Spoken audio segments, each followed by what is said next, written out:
Why is this child calling you father human? The alien woman had never seen love like that. The battlefield was quiet now. The smoke lifted in long spirals toward the pale sky. Bodies both human and alien lay still in the ash-dusted field. The war between the humans and the Drell had reached another bloody stalemate. Sergeant Cole Vance moved through the wreckage scanning for survivors. His uniform was torn, his arm bandaged hastily, but he moved with purpose. Beside him, holding tightly to his hand, was a child. Small with greenish skin and faintly glowing violet eyes, the little boy looked no older than 6. His hair was dark, his cheeks smeared with dirt, and his wide eyes blinked at the dead around him without truly understanding what they meant. He clutched Cole's hand like it was the only real thing in the world. They had found a child hidden under a collapsed beam in one of the Drell bunkers 2 nights ago. The boy had cried out weakly in the night. Cole had pulled him from the rubble, cleaned him up, fed him from his rations, and ever since the boy wouldn't let go, he called him father. Cole hadn't told him to, hadn't encouraged it. But every time the child looked up at him, there was something desperate and longing in his gaze. Cole didn't correct him. Now, walking back toward the temporary camp, Cole spotted a figure stepping from the line of alien wreckage. She was tall, draped in the flowing robes of the Drell nobility. Her skin was a shade of indigo with faint silver patterns etched like tattoos. Her hair was tightly braided with beads of crystal, and a long blade rested at her hip. She was a warrior, a noble one. She spotted Cole and approached, her eyes narrowing but not with immediate hostility. Caution, curiosity. Then her gaze fell on the child. The alien woman stopped in her tracks. Her breath caught. "Jeanne," she whispered in her native tongue.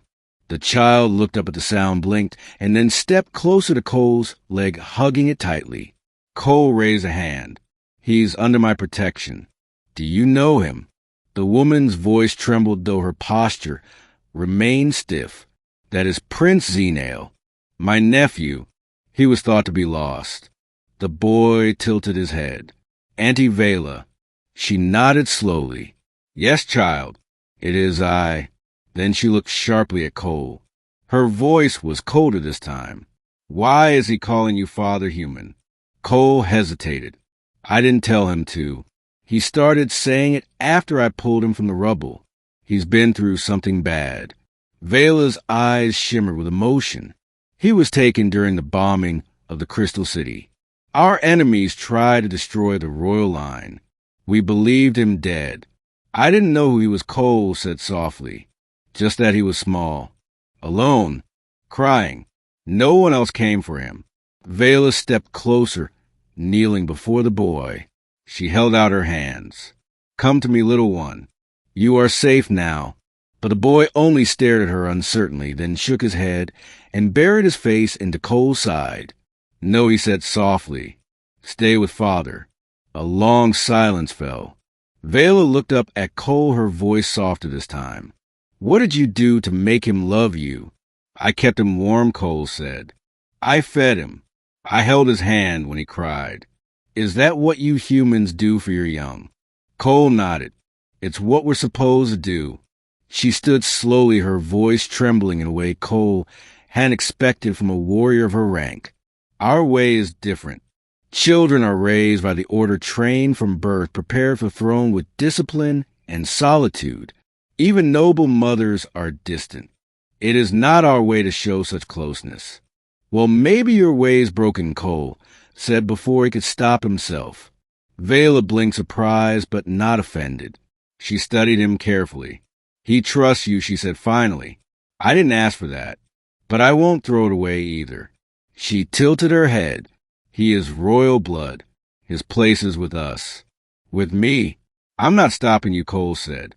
"If he wants to go with you, I won't stop him. But I won't force him to leave either." Veyla's gaze dropped to the boy again. "Zenale, will you come with me? You will have servants, guards, everything you desire." The child looked up. "Will you hold my hand?" Veyla was quiet. He tried again. "Will you sleep beside me when I'm scared?" Another pause. "Will you make me laugh like he does?" She looked stricken. That is not our custom. The boy shrank back slightly.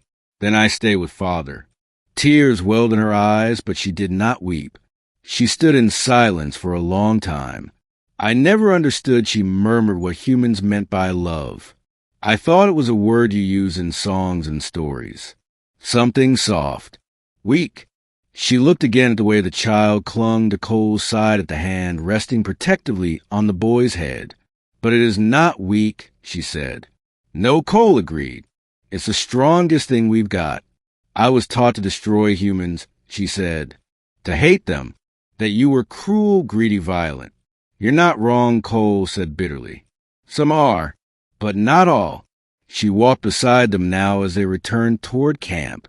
The air was still heavy with the scent of burned metal and blood. But the boy was humming quietly, now holding Cole's hand, as though it were a lifeline. Veyla asked, what do you plan to do with him? Cole looked at her. Raise him. Unless you try to take him by force. She gave a small shake of the head. I won't. He's chosen you. They reached the edge of the human camp. Guards tensed, but Cole raised a hand. She's not here to fight. Reluctantly, the sentries stood down. Veyla paused at the boundary, clearly not willing to step farther. He is of Drell blood. They may come looking for him. Others won't be as understanding. I'll protect him, Cole said. And if he chooses to return one day, I won't stop him. Veyla nodded slowly. Then she crouched before the boy one last time. Little one, I have much to learn, but I will watch over you even from afar. And one day, if you wish to know your people again, I will be there. The boy looked at her carefully. Then he nodded and reached out with a small hand.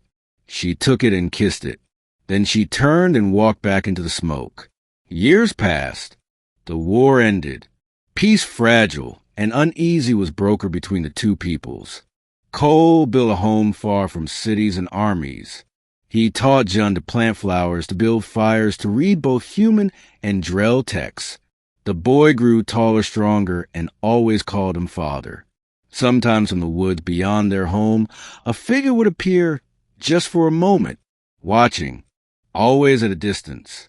Cole never stopped her, and sometimes in the middle of a quiet evening, Jun would look up from his book and say, do you think she's watching us?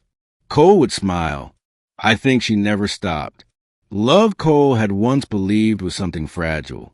But now he knew it was the one thing that reached across stars through war and blood and difference. And once it made a warrior woman stop and wonder, why is this child calling you father human? Because love was something her world had never taught her.